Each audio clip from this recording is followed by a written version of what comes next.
Comment manifester l'abondance? Comment manifester ses rêves? Comment faire en sorte que les choses que nous voulons arrivent dans la vie? Aujourd'hui, j'ai envie de partager avec vous justement comment moi je manifeste. Et bien entendu, c'est apprendre avec un certain niveau d'ouverture, de croyance, parce que je suis pas là pour vous donner des vrais conseils universels qui fonctionnent à tous les coups, plus partager une expérience de manifestation, une expérience aussi de comment quel est mon rapport à l'argent, quel est mon rapport à cette fameuse aussi loi d'attraction. Ce qui m'a fait connaître en 2012 sur YouTube, ça a été une vidéo sur la fameuse loi de l'attraction. Je venais de lire le livre Le Secret et j'avais tourné une vidéo à New York. Et en fait, presque tous les 6 ans, sans faire exprès, entre les 6 et 7 ans, je faisais toujours une vidéo update sur mon avis dessus. Quand je suis retourné à New York, j'ai fait une vidéo justement sur cette loi de l'attraction. Donc je vais peut-être la voir après celle-ci pour avoir plus ma perspective par rapport à ça. Mais j'ai également aussi partagé lors d'un voyage et les expériences de manifestation que j'avais eues. Et là, je réalise que ça fait 6 ans, le temps passe super vite depuis cette dernière vidéo sur la loi d'attraction. Donc, comment aujourd'hui j'ai évolué par rapport à ce sujet? Comment je continue de manifester?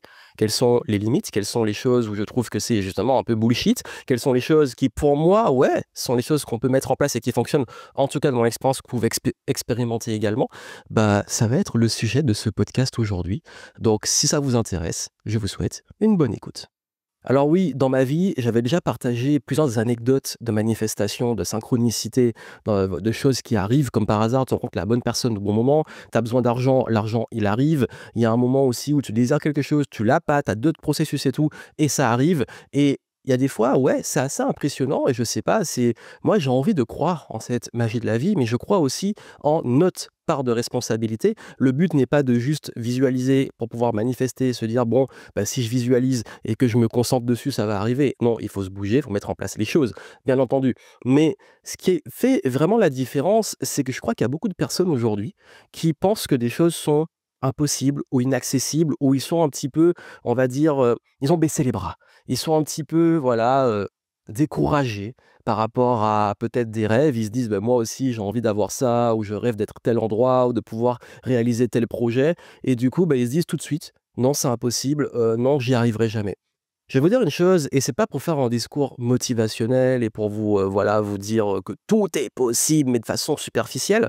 C'est que moi, la majorité des choses que j'ai réalisées dans ma vie étaient, par nature, vraiment, d'où j'étais, paraissaient impossibles.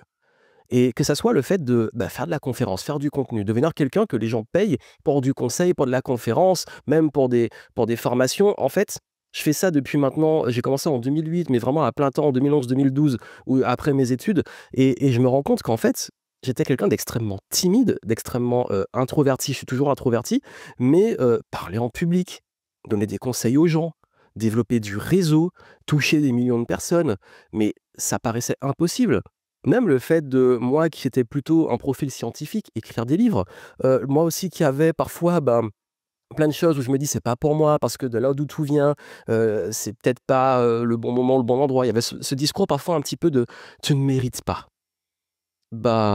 Finalement les choses elles se font, et du coup j'ai envie de vraiment partager avec vous, moi, mon état d'esprit, comment je fonctionne par rapport à ça. Prenez ce qu'il y a à prendre. Si vous ne me connaissez pas, je suis Joanne Yangting, ça fait maintenant depuis, justement 2012 que j'ai lancé ma chaîne YouTube et je partage et documente mon parcours d'entrepreneur. Et du coup, ça a commencé avec une intention très simple, qui était que pendant mes études, j'ai ouvert un petit blog et je me suis dit: «Tiens, je vais partager ce que j'ai à dire». Vous savez, moi, je suis de la génération où on a connu aussi les skyblogs, donc là, c'était un petit peu n'importe quoi, on partageait des trucs dessus, et puis après, il y a la mode un petit peu des blogs qui est arrivée et tout le monde un petit peu documentait ses projets, son parcours. Et pendant que j'étais étudiant, après un stage que j'ai fait dans une start-up, je me suis dit: «Waouh, j'ai envie de découvrir l'entrepreneuriat, j'ai envie de me lancer». Ça avait été comme une forme de déclic et ça m'est tombé dessus. Il y a beaucoup de choses dans ma vie qui se sont tombées dessus sans que ça soit forcément prévu. Moi, à la base, j'avais fait des études, pour devenir ingénieur, donc j'ai commencé par, tout ce qui était informatique, tout ça, et en plein milieu de mes études, j'ai changé de voie pour aller vers le commerce et l'école de commerce.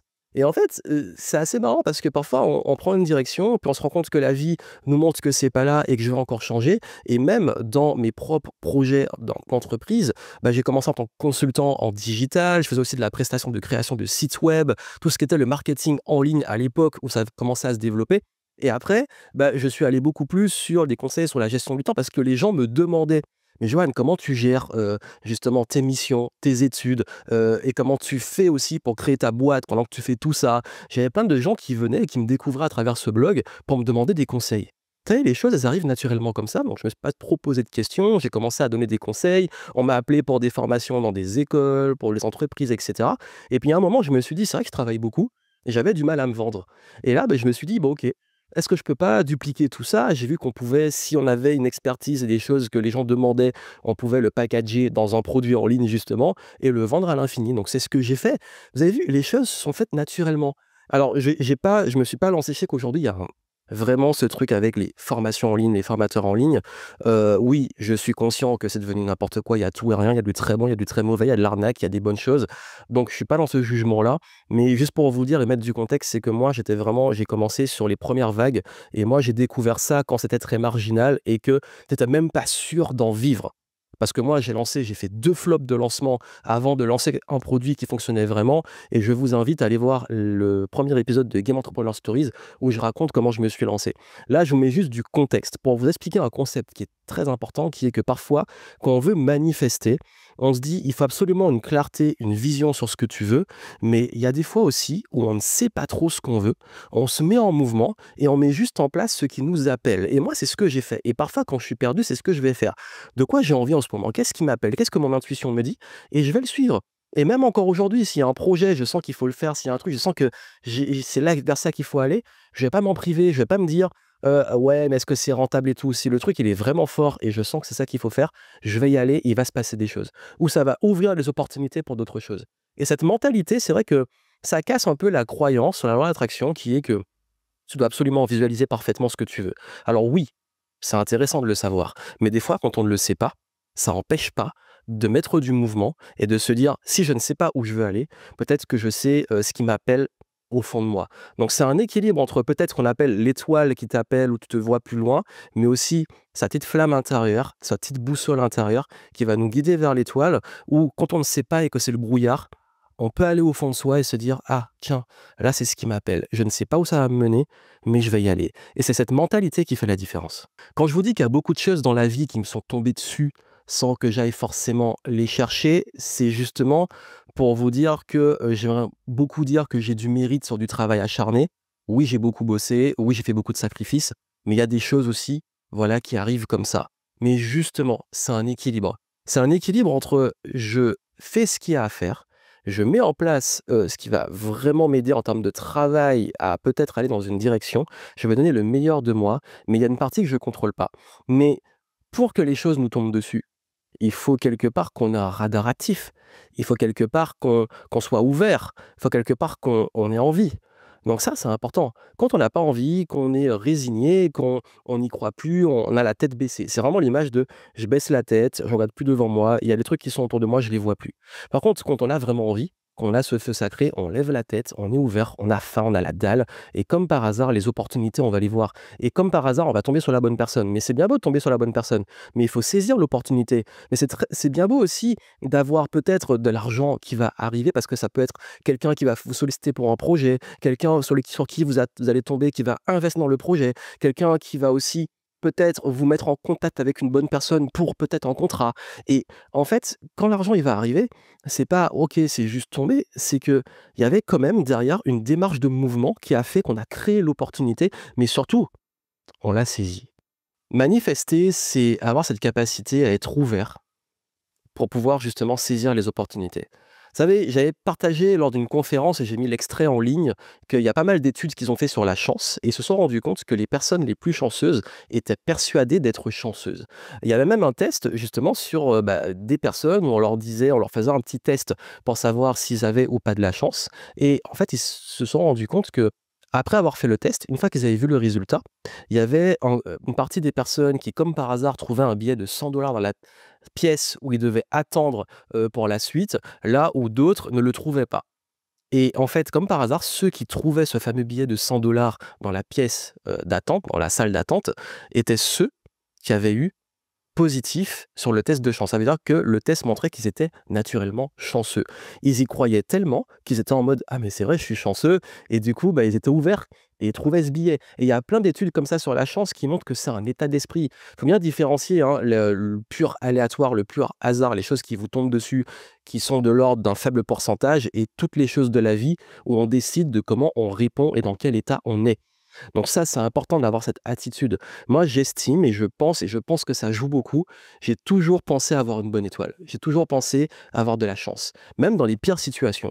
En 2022, quand je me suis retrouvé à l'hôpital, bah, on peut se dire, bah, c'est un coup du sort, je suis pas bien et tout. Mais en fait, il y a plusieurs choses sur lesquelles j'ai justement été ouvert à de la chance. Comme par hasard, tomber sur les bons médecins au bon moment, tomber sur les bonnes personnes. Et puis comme par hasard, le jour où je devais sortir et qu'on devait m'enlever le drain que j'avais comme par hasard ce jour-là, le seul jour dans le mois, l'expert reconnu de la région qui passait là et qui me l'a retiré. C'était la personne la plus, on va dire, compétente pour le faire. D'autres auraient pu le faire, mais comme par là, ce jour-là, j'ai eu la bonne personne. Donc il y a des fois, tu te dis: «Bah, ouais, il y a peut-être un petit truc, mais si ça se trouve, ça aurait pas été le cas», mais j'essaie de rester ouvert par rapport à ça. Et même dans des anecdotes anodines justement du quotidien, je me rappelle que l'année dernière, j'ai eu, justement une panne avec la voiture et en fait, j'ai un clou qui est rentré dans le pneu, et j'étais en Dordogne à ce moment-là, j'étais en déplacement et il se trouve que, bah, quand on a un problème avec les roues de la Tesla, on ne peut pas les changer, voilà, il faut les amener dans un garage en plus agréé pour pouvoir faire les choses.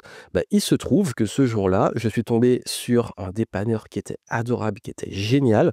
Ensuite, le taxi qui m'a ramené justement de la Dordogne jusqu'à Bordeaux, 2 heures de route en un taxi, donc on a envie d'avoir un gars sympa, il était super sympa, on a parlé entrepreneuriat, mindset et tout, par rapport à son activité. J'ai passé un bon moment et en plus quand je suis retourné chercher la voiture, donc j'ai pris le train et il est venu me chercher à la gare, bah, en fait, c'était le même. Mais on a créé aussi cette chance parce que, par exemple, le gars qui est venu et qui était vraiment super cool, le dépanneur, qui m'a amené en plus vers des gens pour que ça aille beaucoup plus vite, bah, cette personne-là, en fait, il m'a recommandé, il m'a dit, parce que c'était l'assurance qui a pris en charge, peut-être que mon ami qui est taxi et qui est disponible la nuit est dans la liste de l'assurance, demandez. Donc vous avez vu, en fait, on crée les choses, mais je pense qu'aussi il y a une attitude. Pareil, souvent, on peut me surclasser ou on peut me faire des cadeaux, mais je pense que c'est pas juste euh, la bonne étoile et tout, on peut y croire. Mais je pense qu'il y a aussi une attitude. Une attitude d'être bien avec les gens, d'être dans une bonne énergie, de respecter les autres. Vous savez, moi, même quand je vois quelqu'un, ça peut être, quelqu'un, bah, justement de l'assurance qui va faire un contrôle ou un contrôleur ou les choses comme ça, on va tout de suite se braquer et se mettre contre la personne. Ça reste un être humain et si on respecte la personne, si on reste dans une bonne énergie, même quand elle est désagréable et tout, en fait, on se rend compte que les personnes vont naturellement se synchroniser avec nous et se mettre aussi dans une bonne vibe. Ça marche pas toujours, il y a des gens, ils sont dans leur truc, mais dans la majorité des cas, quand vous avez des bons comportements, vous allez être récompensé. Mais il faut pas forcément avoir une attente parce que je pense que très souvent on veut trop calculer, mais oui, je veux contrôler ce qui m'arrive, je veux contrôler les autres et tout. Non, c'est juste d'être dans une bonne énergie, une bonne vibe, juste semer les bonnes choses et puis en fait, comme par hasard, ça arrive. Mais ça marche aussi dans les affaires, dans le business. Combien de fois, moi j'essaie d'être au maximum d'être le plus juste possible. Mais juste, ça veut dire que parfois je vais dire non. Mais il y a des fois aussi, je vais être plus flexible ou je vais peut-être faire des petits cadeaux, des choses comme ça et ça revient toujours. Mais j'ai pas une attente que ça revienne, je le fais pas en intérêt. Moi, je lâche prise. Je suis généreux, tu fais ce que tu veux. Mais généralement, j'ai quand même remarqué que la plupart du temps, quand on est respectueux et généreux, les bonnes choses arrivent, à condition de pas le faire de façon calculée. Donc je crois que c'est un concept dont il parle beaucoup dans la loi d'attraction, qui est qu'il faut élever son énergie. Alors justement, je sais que ça peut être parfois culpabilisant et qu'il y a des limites à ça, ouais, tu dois toujours être en haute énergie, tu attires la fréquence dans laquelle tu es. Bon, ça a double tranchant parce que parfois tu es en grosse énergie, mais tu vas aussi te prendre plein de choses toxiques, qui vont essayer de te casser ta vibe, donc alors que tu es en bonne énergie parce que ça on dit parfois: «La lumière attire l'ombre», tout ce que vous voulez, donc je suis pas dans ces théories-là, dans ces trucs-là complètement fermés dessus.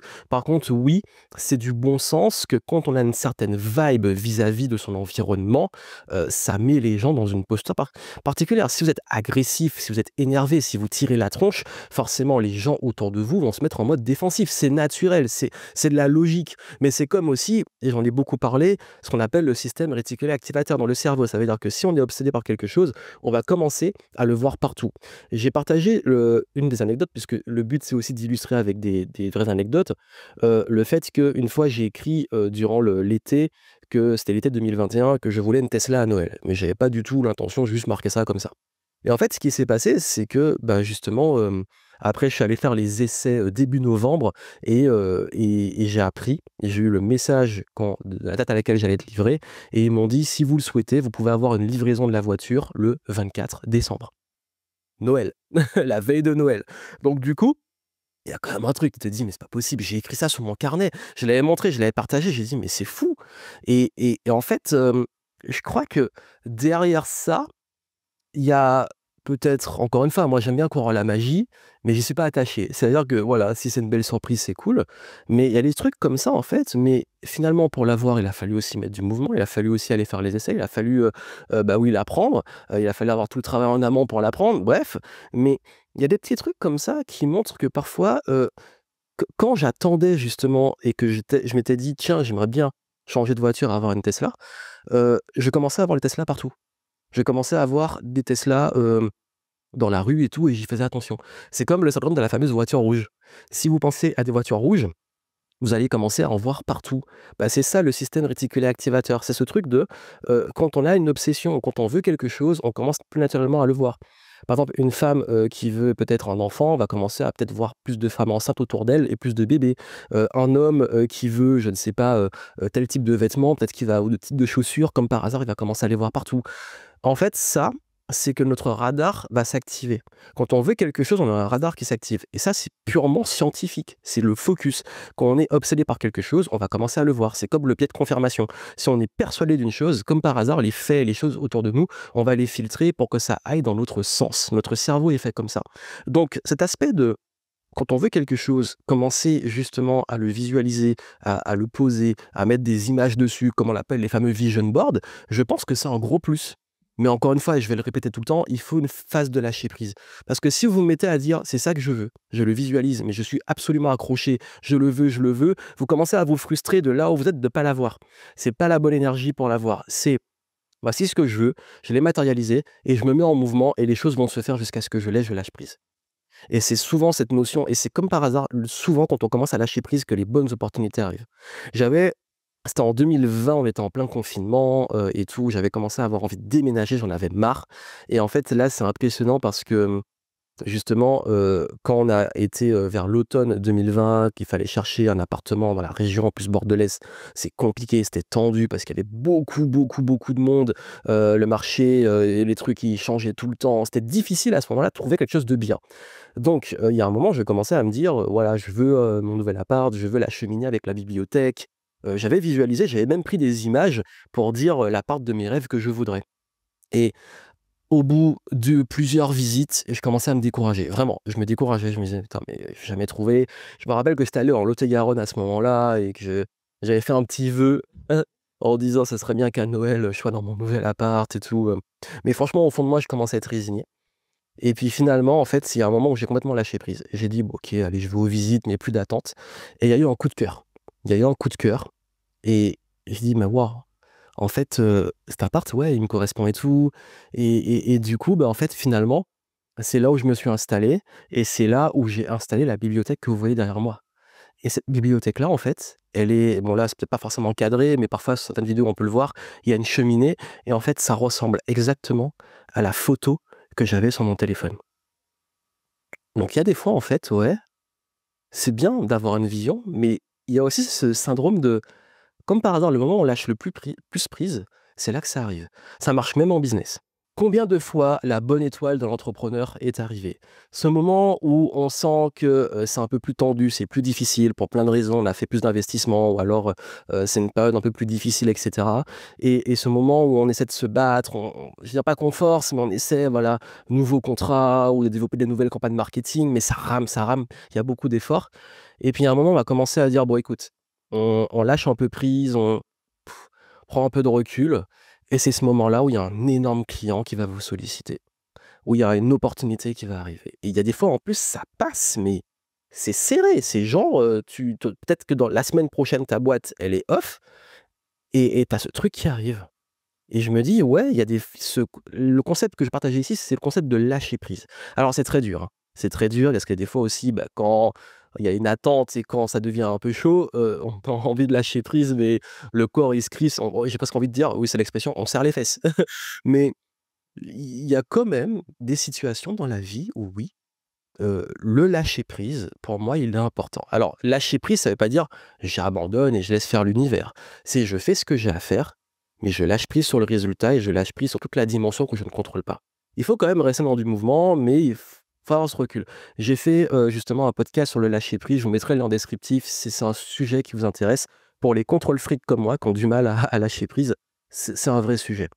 Et si on en revient à justement ce concept de manifestation, donc vous l'avez compris, il y a non seulement l'équilibre entre avoir une vision ou quelque chose de ce qu'on veut et aussi avoir l'attitude plus positive et plus ouverte pour que les choses arrivent et activer son radar, tout en ayant, quand on ne sait pas et que c'est un petit peu le brouillard, cette mise en mouvement sur ce qui nous appelle au fond de nous, donc écouter la petite voix intérieure. Et là, il y a un niveau supérieur que moi j'aime bien mettre en place, qui est le concept de l'alter ego.